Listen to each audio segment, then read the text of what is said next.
Guys and gals, ladies and gentlemen, boys and girls, whoever you are, wherever you are, welcome to Prepper Talk Radio. I'm Scott, and I've got Paris and Shane joining, as usual, to talk about how much of a mess you are. Right?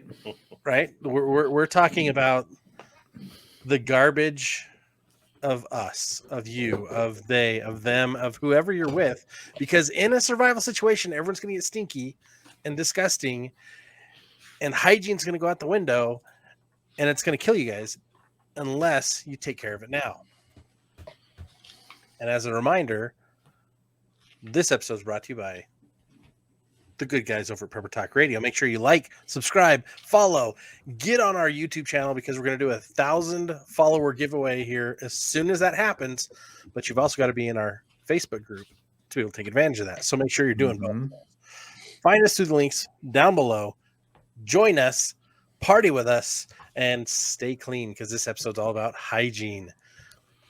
I don't know how good I am at partying there, Scott. I'm not one of those party guys. Well, our idea of a party is completely different than everybody else's idea of a party. Like our party is what everyone else is doomsday. We're like calm. That's party cool and collected, and we're like, this is nice. Yeah. Right? Yeah. When we get together, we're just like chilling, talking about what we're making plans for. Our party is making plans for the future and plans for being prepared and ready to go. And people must think we're boring. Well, I don't think you guys are boring. That's why I love talking to you guys. And one of the funny things is, like, I haven't been doing all the social media as much as I used to. I've been a little slammed, but it's funny because I keep seeing people talking about doomsday. And I'm like, guys, calm down. Oh, September 24th is doomsday. By the time you guys listen to this, it'll be past September 24th. You'll know if I'm full of crap or if they were all right. But I believe, like, there you go. No such thing as doomsday. I believe there is the doomsday, and let me explain why I believe there is one. And it's for the wicked. Yes. Right? That's basically what this book says, is if you're prepared, there's no such thing as doomsday, right? Right. But it's like, for those out there that are like part of the devil's kingdom and they're super stoked about like ruining life for everyone else, your day is going to be the terrible day of judgment, right? For everyone that's following Christ, it's going to be the great day, right? When he comes again. And you want to be clean when that happens. Yes.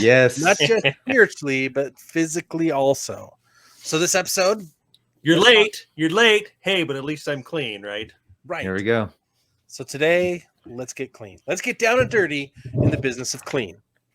Well, you know, the scriptures talk about the wicked when there'll be weeping and wailing and gnashing of teeth. I can't imagine that's a clean environment where you're weeping and wailing and gnashing of teeth. Like that just reeks to me of stench and greasy hair and teeth that, I mean, gnashing of teeth is one thing, but it's like, you probably didn't brush your teeth. Your breath probably stinks. Well, there's just a lot of things. You don't have toothpaste set aside. You can't be brushing. I mean, you're brushing your teeth with dirt or with baking soda. You know, a lot of things you can brush your teeth with, right? I mean, if we're going to go biblical, talk about the 7 women clinging unto one man episode in Isaiah episode, chapter, whatever. I think it's chapter 21 or 2 or 3 or 24, Chapter maybe. 4. Is it chapter 4? Yeah, I think it's 4 or 5. 4 or 5. Yeah, that's right. But it talks about the stench. Like in that day, they want to join the house of Christ so they can remove their stench. All right, they need the hygiene, both spiritually and physically. And I think one of the most like mistake hygiene things that a lot of people make is they get all this toilet paper and they don't have anything soap wise. They don't have anything disinfectant wise. They don't have any like long-term, because bleach doesn't store long-term. They don't have anything for long-term disinfecting. And so what I wanted to start with really is the magic, the beauty, dare I say it, the necessity of vinegar. Everybody needs to learn how to make vinegar. I bought 2 gallons yesterday. Perfect. White distilled? White distilled, sitting. Fantastic cleaner. There's actually cleaning products that are primarily made of vinegar. The reason I like vinegar is it's got a super long shelf life. You're at least 3 years before you have to worry about it. if it's white distilled vinegar. If you keep it in a cool place, you can get a lot more time out of it. But it's going to do better than Clorox or anything else. It's also natural. You can make it yourself with your fruit scraps and food scraps. Your not all food scraps, obviously, but primarily your fruit scraps. And it's a fermentation process. It's not that hard to make vinegar. And then you can also do wine vinegars, and you can also, which has an even longer shelf life because it's alcohol. But the reason vinegar lasts so long is because it's acidic. You mix a little bit of that with a little bit of baking soda, and you have a nice cool volcano effect, or you can use that to clean out hard to clean stuff, like your disposal if you get power back up and running and everything else is stinking real bad, right? But you can use it for scrubbing, for cleaning. There's so many wonderful aspects of it. But like, you look at my home store, I've got 13 cases of long-term detergent for cleaning laundry. But I've also got a book with recipes on how to make others. Each one of those cases is going to last me 2 to 3 months. Yeah, what So we use for our daily disinfectant is a vinegar salt solution, and then it's electrolyzed for a few minutes, and it doesn't smell so strong like vinegar itself, because wiping just everything down with vinegar is not the most appeasing thing, right? Smell. Especially when you've been using your commercial, detergents and such that smell nice, But vinegar, it doesn't smell. But you add salt to it, you put it through electrolysis, and it knocks that down. And I really like the smell of that. I'll have to find the recipe for that and post it somewhere. Yeah, and then how to electrolyze it. Well, basically, you do that like you do colloidal silver or it's not colloidal at that point. It's electrolyzed silver. I forget what it's called, but it's how you make your silver solution. Do it the same way. Nice. That's pretty sweet. Like nanized. Yeah, but you don't make it in a small part. It's just making an electronic solution type, breaking it down electronically, not actually breaking down particles. But I'll stop talking there. So I'm not sounding very smart right now because I'm not prepared. Just enough to just say what you've said and no exactly, more. and then shut up. Nice. And then I'll hey guys, here's this really cool for thing you guys. I don't know enough about, but it's cool. So I know how to do it. I just don't know how to say it right at the moment. Well, I'll post the recipe that I've got for making your own vinegar Cool. in our Facebook group, and we'll link that below. So you guys, if you're listening to this, there's a link in the comments. You can get to our Facebook group. In the Facebook group, you'll see that post. And I do have on my Prepared Guy blog, I do have that article written there, so you can go there. I'll go look for that now. Nice. Yeah, it's funny how many solutions there are. But we get so used to just going to the store that we've forgotten or never learned how to do other things. I remember my grandma, bless her heart, she passed away a few years ago. She always made stuff, her own cleaners, her own detergents. And she'd buy ivory soap and she'd make that part of her detergent for her laundry. And so all of her laundry had that same smell.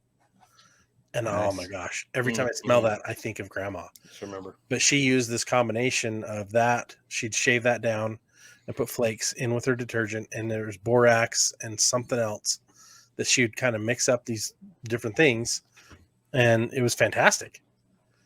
But it had no additional weird things you had to worry about. Like now it's like everybody has these weird packets that they got to throw in with their laundry, and they're chemicals, and they're not safe. You got to keep them away from kids and all this other stuff. And you're like, dude. Yeah. So for sanitation as well, colloidal, ionic silver. That's the word I was looking for, is ionic silver. I've got on my blog, preparedguy.com, just go search colloidal silver generator. I built one. It's been almost, I guess, about over 10 years, almost 10 years now that I put this up here. So that work, colloidal silver will kill viruses, bacteria. Mm-hmm. There's studies on that. I don't have any of that posted here, just kind of a how-to build your own generator. And you can use this also to create that salt vinegar solution as well. Yeah. That same device? the same device. I lost you in your audio. Ladies and gentlemen, we apologize for this loss of audio. Here we go. When I bump my mic, it automatically goes mute on the software for some reason. If I bump this, so I apologize. Welcome back. So anyway, go to my blog. You can find that, and I need to post a little more information about creating this salt vinegar solution. Yeah, That's because awesome. So I will silver do that. binds to the bacteria and Mhm. takes it and cleans it out and gets rid of it. So Mhm. neutralizes it. And so that's a really good thing to. Now that you say that, that makes sense. It's a fantastic purifier. Like it's antibacterial. Mhm. Antimicrobial. Being the pioneer stock that we are, nothing near as amazing as our forefathers. But well, for me, just me. I'm not going to say anything for you guys. However, that as it may, like Brigham Young, when the pioneers came to Utah, was a big fan of everybody putting a silver coin, a silver dollar, in your water barrel. Do you guys know why that was? Helps keep the water fresh. Keeps Yep. the bacteria. Kills the bacteria, At keeps the bay. water fresh. He also recommended you throw it in your barrels of milk. Interesting. That's Then also you one of the reasons why silverware used to actually be made of silver and not just stainless steel. Yeah, Isn't that amazing? another reason to buy silver and stock and to stack it. I know that. Exactly. Yeah. Well, I think silver's on discount right now too, right? Isn't it? well, it's much lower than it has been, but it's a little higher than it was. So it's still at the low end. So I would say, pick some up if you can. Yeah, it's just the premiums are on the high side. Oh, wow. They're actually Yeah. record high premiums right now, even though silver price has gone down a little bit.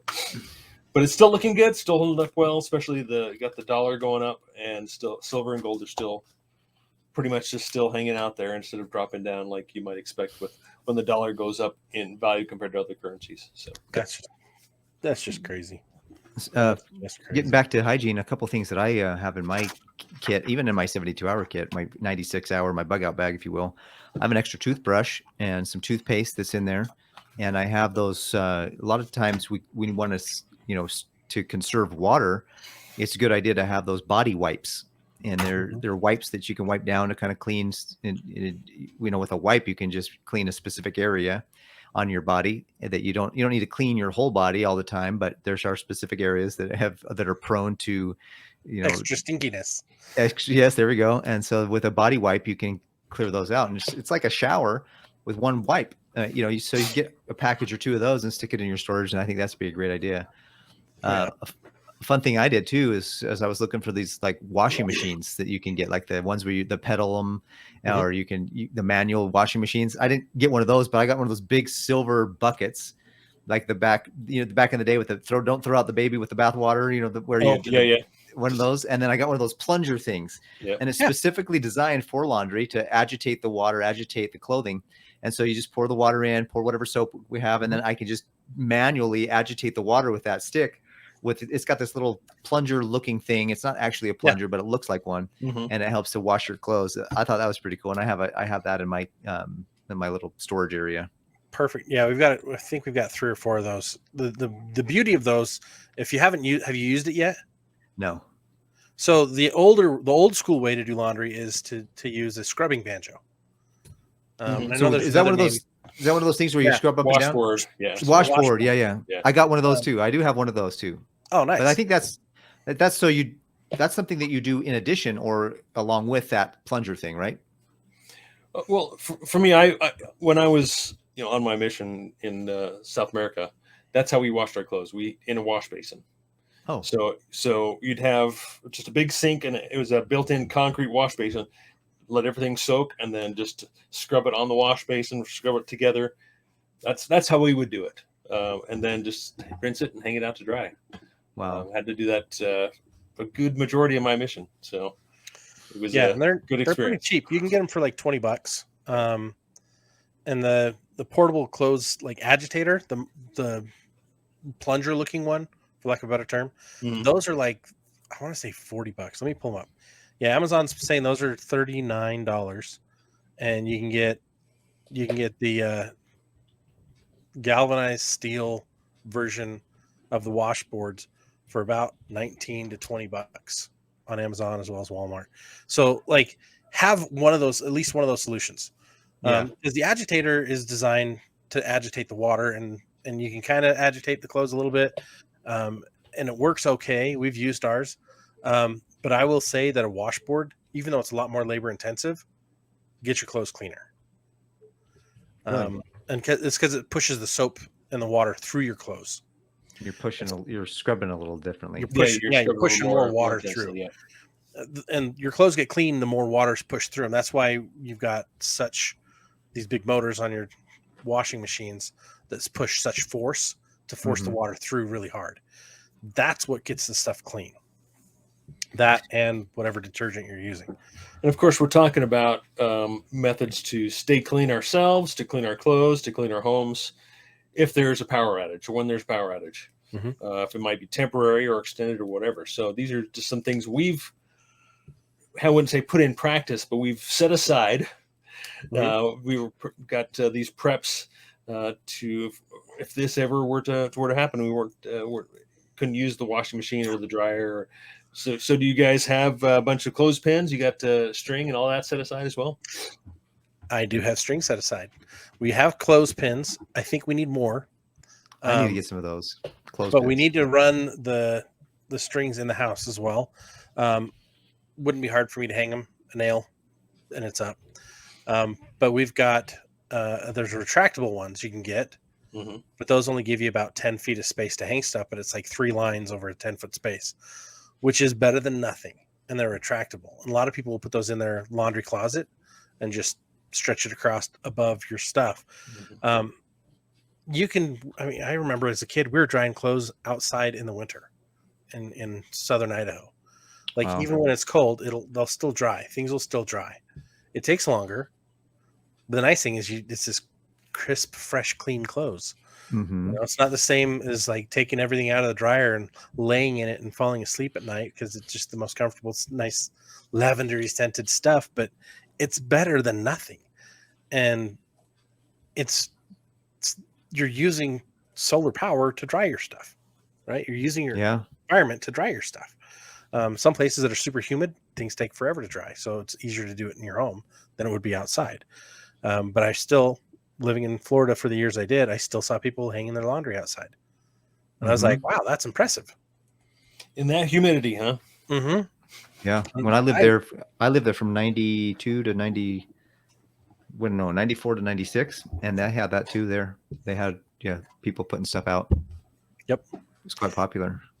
So having the line, I mean, you can use paracord and you can use other things, but laundry line, it doesn't hold water. It's just like a vinyl line. And so it's better because it won't hold water. And if your paracord's holding water, it's going to keep your stuff wet longer. Oh, nice. So get the vinyl actual laundry line. I'm looking at Amazon right here and it says jute rope. Jute rope. Okay. JUTE rope is what they are recommending to go along with your clothespins. And I think the main reason is why it's not dyed. So if you were to hang something white over a line and it hangs there and moves back and forth, it might transfer the color of the string onto your clothing. So you want something that's undyed or white nylon, something like that that's not colored. It's not going to transfer color over. My grandma just had galvanized steel wiring across her backyard. Oh yeah. And we would, as we got bigger, we forgot about those and we'd run into them at times, and that was never fun. But that's how she pretty much always dried her clothes. I don't remember her using her dryer more than once or twice the whole time I knew her. She always took it outside, hung it all up. We'd have to help, and those were bonding moments. Like the funny thing about the apocalypse, the doomsday situations, the power going out, you're going to have more time to bond as a family, putting your clothes out, taking your clothes in, doing laundry together. Yeah. Right. But you need to practice those things now. Like get extra hydrogen peroxide, especially food grade hydrogen peroxide, get extra, distilled white vinegar, get extra toothpaste, get extra soap. Soap is super cheap. you can buy tons of bars of soap, and bars of soap last a really long time. They store indefinitely. Like I've got bars of soap that are probably 10, 15 years old that I'm still using because they were such a killer sale when I got them, but I'm tired of the smell. And so I'm like, I need something different, but I still use them because that's what I have most of. And of course, looking beyond that is learning how to make your own soap as well, right? And I haven't tried making it yet, but there's a lot of different ways that you can make soap. I think it really would come down to being able to source everything naturally, rather than just go buy. A lot of the you can actually sign up for soap making courses. There's a lot of soap making courses online and such, but that's kind of commercially available products, right? That you go buy those supplies rather than, okay, you've got your steer, you kill that, you keep the fat, you render it off. You use create your lye from the ash, the hardwood oak ash that you've burnt, and then you have to create the lye out of that, and then boil it and distill it, and then create your soap. It's quite a process. So definitely don't take soap for granted that way. Like you say, you could stock up bars. They've gotten a lot more expensive lately, just stocking up cheap bars of dial soap, whatever, for those emergency purposes. But when it comes down to learning how, that one, like we were talking previous episode, is it's our skills, it's our knowledge that has the most value. Just think, if you can provide soap for your community when nobody else knows how to make it, and everybody's run out of soap, man, you're going to be the man or the woman. And you barter that away. You trade it away. You don't just give it away. Like we have extra washing agitators so that we can trade some away if we need to. Nice. Like I have extra stuff. A lot of the extra stuff I have is so that I can trade it away. Not just to give away, to trade it away. If someone comes to my house and asks for food and I've got extra, yes, I'd like to feed them. But if I can, I'm going to trade them first. If they have absolutely nothing, then I'll try to feed them. Yeah, put them to work. Otherwise, I'm going to try to trade them. And even if they have nothing, and I'll put them to work. Yeah. Something we've talked about a lot lately is something that's extremely critical with hygiene, and it's water storage, right? I mean, if you don't have water, you can't do any of this stuff. Yeah. My girls, they do like to get the waterless shampoo. I don't know if you've seen that. The spray. Go camping or something. Yeah, it's a spray, and so they'll use that on occasion when we're camping or such. So that would be a nice prep to have for a kind of an easy way to wash up, rather than heat up water or whatever. How you're going to decide that you're going to bathe when the power is out. That's another thing we can talk about as well. And I've got some pretty good ideas that I've been working on for showering with hot water after the water heater doesn't work, or we don't have natural gas or whatever. So I've got some pretty good ideas that way. Is that like that solar water container that heats in the sun? And then that's one of them. Have a solar shower, a backpacking solar shower. They're cheap. Just jump on Amazon and put that in your preps. But also one thing I've built is, you've seen the weed sprayers, right? Pressurized weed sprayer. It's a pump. You pump it.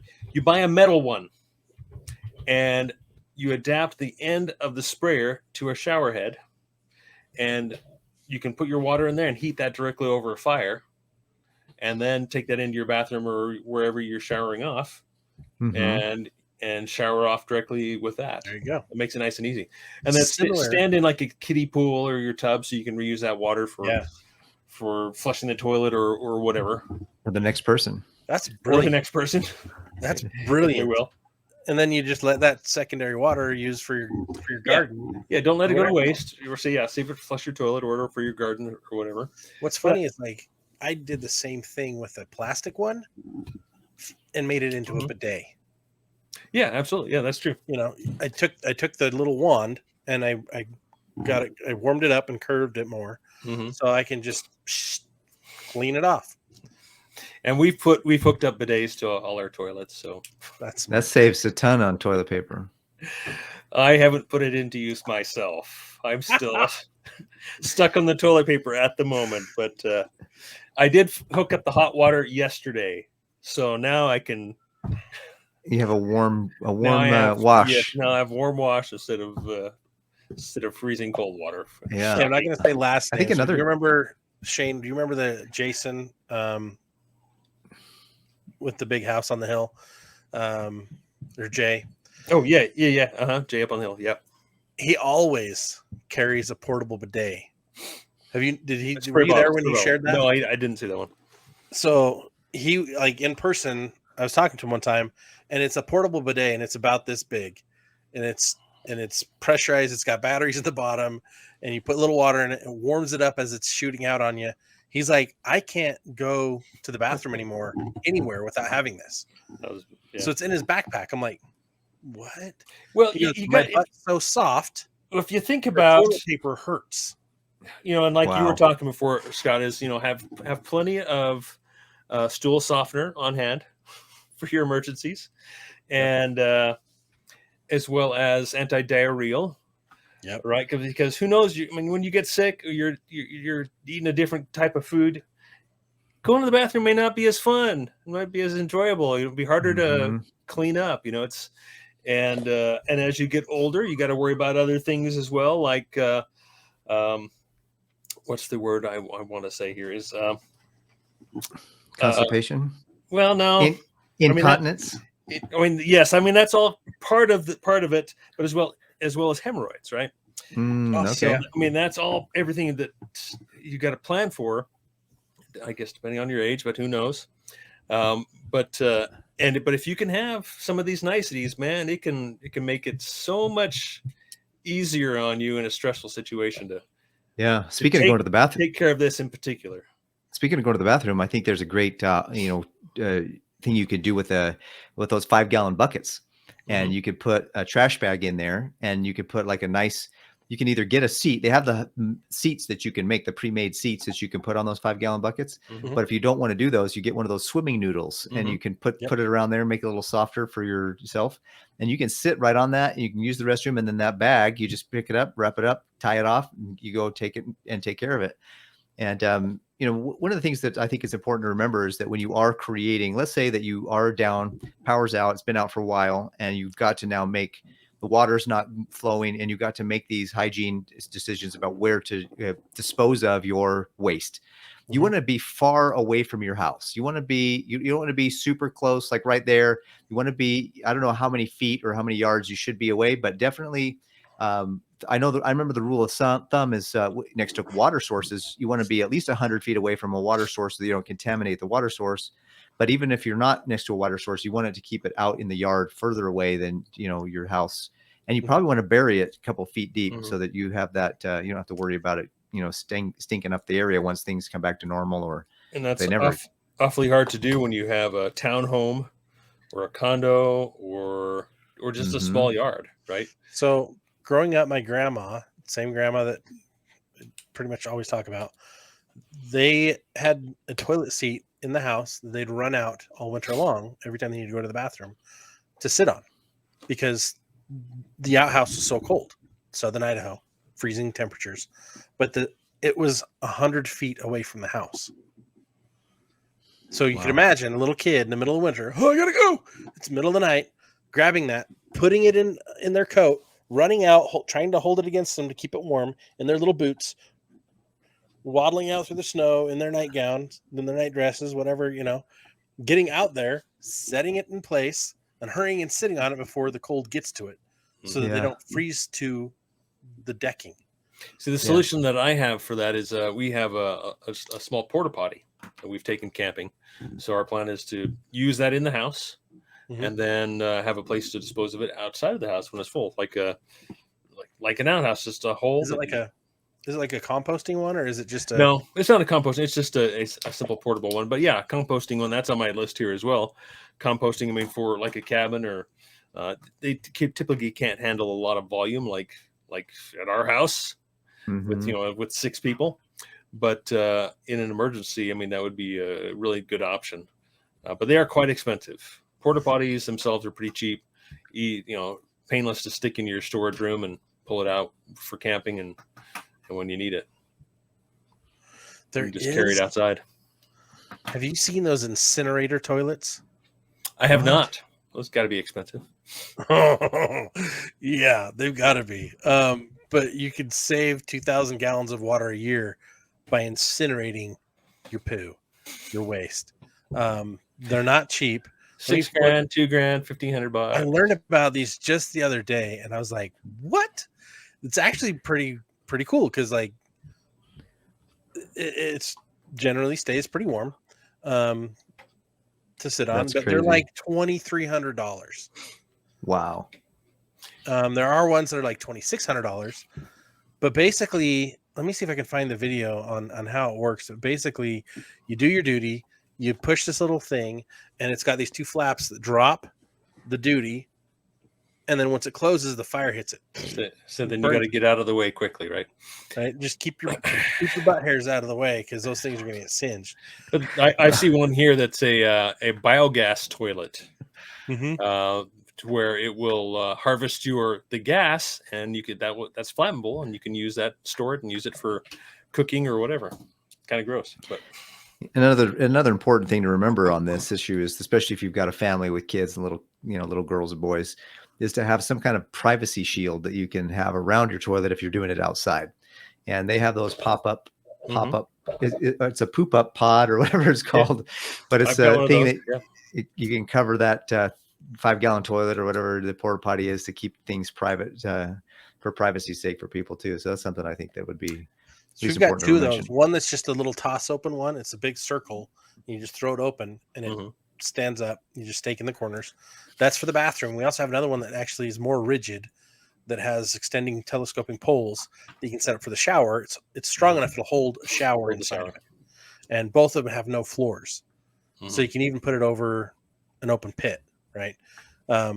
So there's benefits of having those, right? And there's also benefits of having wood and other scraps around the house so you can actually build stuff, longer term solutions if we face like a 6-month or longer scenario without power, which I think is very easily doable.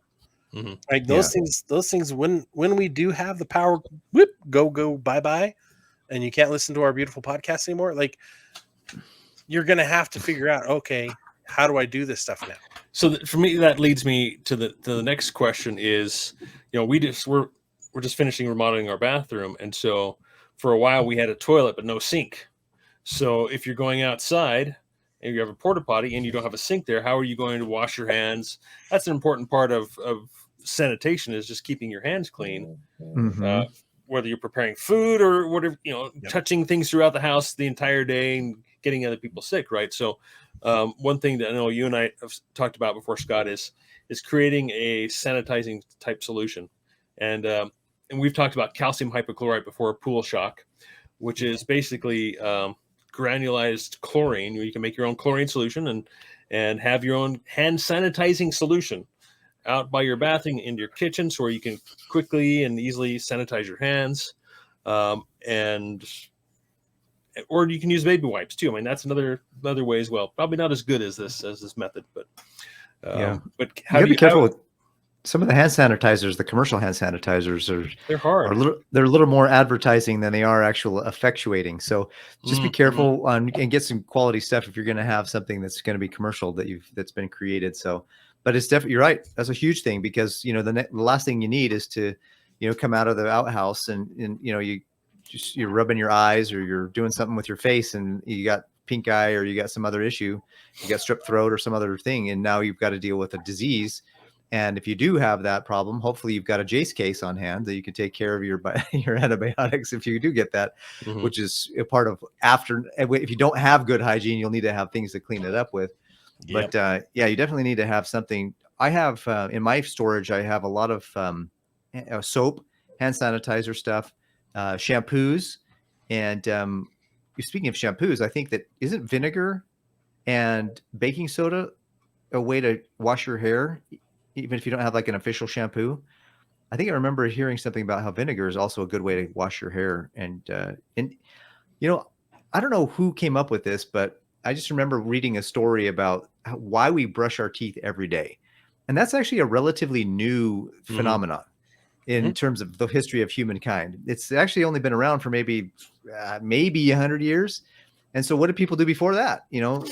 They didn't do it as often. And so maybe we don't need to shower. And in fact, there's evidence to show that if you let the oils on your body kind of last a little longer, that you can have more supple skin. You can have hair that's a little bit more manageable as long as you're brushing it and keeping it, brushed regularly.